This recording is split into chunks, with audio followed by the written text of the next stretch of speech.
বোন, তোমাদের কিছু বাস্তব কথা বলি। পুকুরের পানি সবাই ব্যবহার করে, কিন্তু কেউ খায় না। আলু সবার সাথে মিশে, কিন্তু সবাই খেতে পছন্দ করে না। মিষ্টির দোকানে এমনি মাছি বেশি থাকে, ওইটা দোকানদারের অ্যাটিটিউড না। খোসা সহ একটা কলার দাম 5 টাকা। ঠিক ওই কলার যখন খোসা ফেলে দিবে, তখন ফ্রি দিলেও কেউ নিবে না। তখন এটা মশা মাছির খাবার হবে। তোমাকে এটাই বলতে চাই, তোমার দেহকে এমন করো না যে সবাই পুকুরের পানির মতো ব্যবহার করে। তোমার মনকে আলুর মতো করো না, যে সবাই মিশবে বাট সবাই পছন্দ করে না।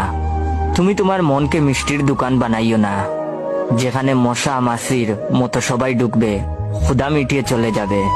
তুমি তোমার শরীরকে কলার মতো খুলে দিও না, মশা মাছির মতো সবাই ক্ষুধা মিটিয়ে চলে যাবে, কাউকে ফ্রি দিলেও নিবে না।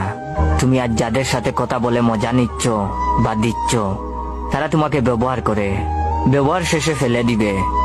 লোকাল বাসে সবাই উঠে, কিন্তু গন্তব্য পৌঁছাতে পারে না।